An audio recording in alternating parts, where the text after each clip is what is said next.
Hello and good morning all of you. स्वागत आहे तुमचं मेगाबीड एज्युकेशनच्या यूट्यूब चॅनलवर. चला बघूया आजचे words, one word substitution, idioms and phrases आणि misspelled word. So first word आहे आपला, तो आहे आज रेसिड्यू. रेसिड्यू म्हणजे काय होते, तर a small amount of something that remains after the main part has gone or been taken or use. म्हणजे जो काही जी पण एखादी वस्तू आहे त्यामधला मेन पार्ट एकतर काढल्यावर, यूज केल्यावर किंवा तिथला तो पार्ट जो आहे तो गेल्यावर जे बाकी असते, जे बाकी राहतं त्याला काय म्हटलं जातं, रेसिड्यू. ओके. सो रेसिड्यूला काय म्हणतात, एकतर शिल्लक राहिलेला किंवा अवशेष आपण म्हणू शकतो किंवा बाकी राहिलेला. तर रेसिड्यू म्हणजे होते अवशेष. सेम एक वर्ड आपण काल पाहिलेला होता, फर्स्टच वर्ड होता तो, त्याला पण अवशेष असं म्हटलं जायचं. काय वर्ड आहे तो? ओके. सो रेसिड्यू म्हणजे काय होते, अवशेष, बाकी, शिल्लक, राहिलेलं. यांचे सिनोनिम काय आहे, तर रेसिड्यूचे सिनोनिम आहे reminder, remaining part, part left over. जो राहिलेला पार्ट आहे, लेफ्ट ओव्हर पार्ट आहे किंवा रिमेनिंग पार्ट आहे त्याला आपण रेसिड्यू असं म्हणतो. आणि काल आपण एक वर्ड बघितलेला आहे, सो त्या वर्डचं मिनिंग सुद्धा काय होतं, अवशेष. तो काय वर्ड होता आपला, तो होता रेकेज. WRECKAGE. रेकेज हा वर्ड आपण काल फर्स्टच वर्ड बघितलेला होता. अँटोनिम काय आहेत, बेस, कोर, लॅक आणि नेसेसिटी. नेक्स्ट वर्ड बघूया. नेक्स्ट वर्ड आहे ॲम्बियंट. ॲम्बियंटचं डेफिनेशन काय आहे, relating to the immediate surrounding of something. म्हणजेच काय की सभोवताल आहे किंवा वातावरणामध्ये आहे, आपण परिसरामध्ये आहे असं सुद्धा म्हणू शकतो. परिसर आहे, वातावरण आहे, सभोवताल आहे, त्याला ॲम्बियंट असं म्हटलं जातं. सो ॲम्बियंट म्हणजे काय होते, वातावरण.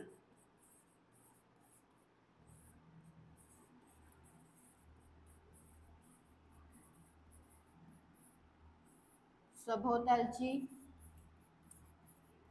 आसपासची किंवा परिसर सुद्धा आपण म्हणू शकतो, परिसर. ओके. सो सिनोनिम काय आहे त्याचे, ॲटमॉस्फिअर, क्लायमेट, क्लाइम आणि कॉन्टेक्स्ट. आणि अँटोनिम्स काय आहेत, मोशनलेस, स्टेशनरी आणि स्टिल. तर एक्झाम्पल एक युजेस दिलेलं आहे ॲम्बियंटचं, ते काय आहे, the liquid is stored at the below ambient temperature.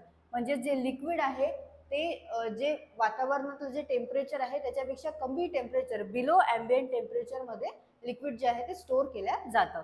So ambient म्हणजे काय होते, तर जे वातावरणामध्ये जे पण आहे, वातावरणात आहे किंवा टेम्परेचर म्हणू शकतो आपण, किंवा आसपासला जे आहे त्याला आपण ॲम्बियंट असं म्हणू. नेक्स्ट काय आहे, फिअरसम. आता या फिअरसम मध्येच आलेला आहे फिअर. फिअर म्हणजे काय होते, तर भीती. फिअरसम म्हणजे काय होईल, तर भीतीदायक. तर फिअरसमचं डेफिनेशन काय आहे, फ्राइटनिंग स्पेशली इन अपिअरन्स. म्हणजेच एकतर भीतीदायक असू शकते किंवा भयंकर सुद्धा आपण त्याला म्हणू शकतो. तर फिअरसम म्हणजे काय आहे, भीतीदायक.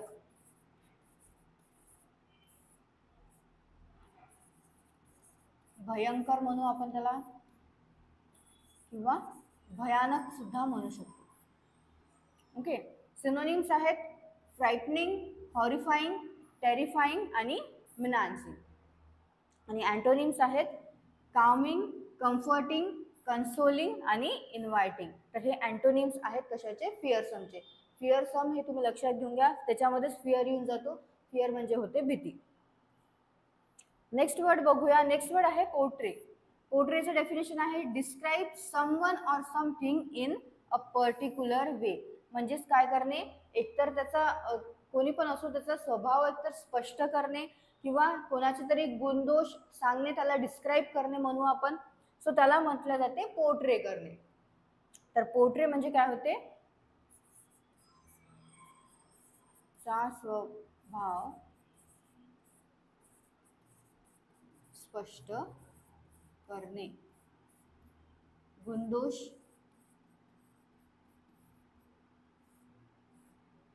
सांगणे सुद्धा म्हणू शकतो आपण,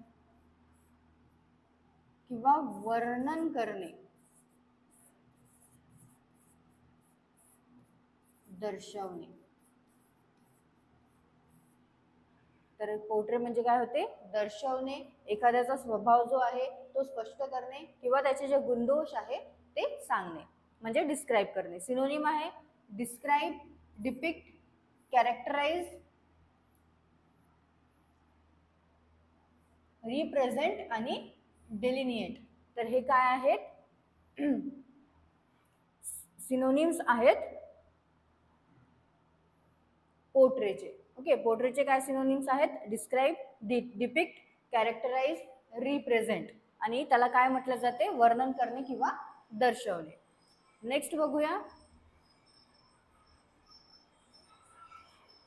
ओके, अँटोनिम्स बघून घेऊया एकदा आपण. अँटोनिम्स काय आहेत, कलर, डिस्टॉर्ट, फॉल्सिफाय आणि गार्बल. तर हे आहेत पोर्ट्रेचे antonyms. Next one word substitution मध्ये फर्स्ट आहे आपला तो वर्ड एंटोमॉलॉजी. एंटोमॉलॉजी म्हणजे काय आहे, तर study of science of insects, म्हणजेच कीटकशास्त्र. जो कीटकांचा जो अभ्यास असतो त्याला काय म्हटलं जाते वन वर्ड मध्ये, एंटोमॉलॉजी. एंटोमॉलॉजीला म्हटलं जाते कीटकांचा अभ्यास किंवा कीटकशास्त्र. कीटकशास्त्र किंवा कीटकांचा अभ्यास.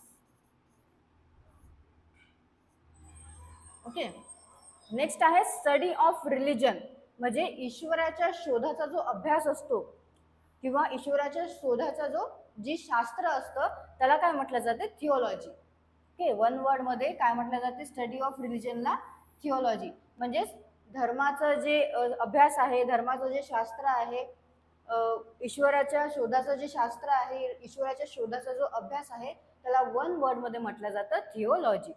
ओके, सो ईश्वराच्या शोधाचे शास्त्र, धर्माचा अभ्यास सुद्धा म्हणू शकतो आपण किंवा धर्मशास्त्र सुद्धा म्हणू शकतो. वेदांत सुद्धा म्हणू आपण त्याला. ओके, सो हे आहेत थिओलॉजी म्हणजे काय होते, धर्मशास्त्र, धर्माचा अभ्यास, स्टडी ऑफ रिलिजन. नेक्स्ट बघूया मिसस्पेल्ड वर्ड. सो यामध्ये आपल्याला करेक्टली स्पेल्ड वर्ड बघायचा आहे. तो सो फर्स्ट वर्ड काय आहे आपला, तो आहे युथनेशिया. ओके, युथनेशिया म्हणजे काय होतं, तर इच्छा मरण. कोणी समाधी घेतं, कोणाला कोणी देह त्याग करतं त्याला काय म्हटलं जाते, युथनेशिया. ओके, सो ऑप्शन जो सी आहे तो करेक्ट स्पेलिंग आहे युथनेशियाची. स्पेलिंग काय आहे, EUTHANASIA, म्हणजे होते इच्छा मरण. इच्छा मरण किंवा सुखाचे मरण सुद्धा म्हणू आपण, किंवा समाधी, देहत्याग.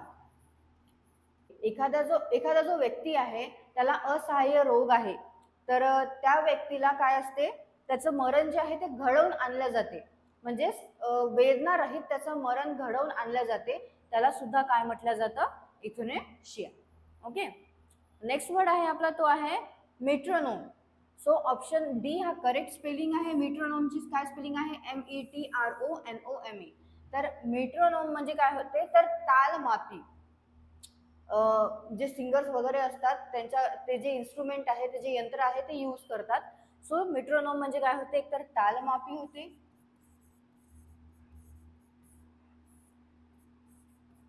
तालयंत्र म्हणतात, लय दर्शक सुद्धा म्हणतात आणि गतिमापी सुद्धा म्हटलं जातं. ओके, सो हे आहे मेट्रोनोम म्हणजे काय होते, गतिमापी, तालमापी, तालयंत्र किंवा लयदर्शक. आणि करेक्ट स्पेलिंग जी आहे मेट्रोनोमची ती आहे METRONOME. नेक्स्ट बघूया idioms and phrases. Idioms and phrases मध्ये फर्स्ट आहे push one's luck. Push one's luck चं काय मिनिंग आहे, trying to obtain more than what has risk spoiling the current situation. म्हणजेच काय करणे, खूप धाडसाने काही पण करणे किंवा रिस्क घेऊन काही पण करणे, त्याला काय म्हणू आपण, पुश वन्स लक. तर पुश वन्स लक म्हणजे काय होते, खूप धाडसाने किंवा खूपच रिस्क घेणे असं म्हणू आपण. कशाला? पुश वन्स लकला. त्याचं मिनिंगच आहे खूप धाडसाने किंवा खूपच रिस्क घेणे. आणखी काय म्हणू की एखादी व्यक्ती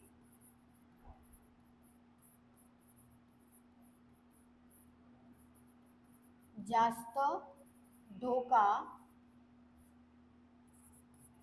पत्करून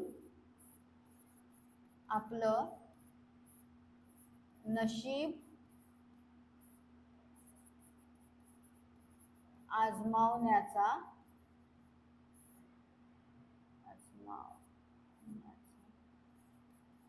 प्रयत्न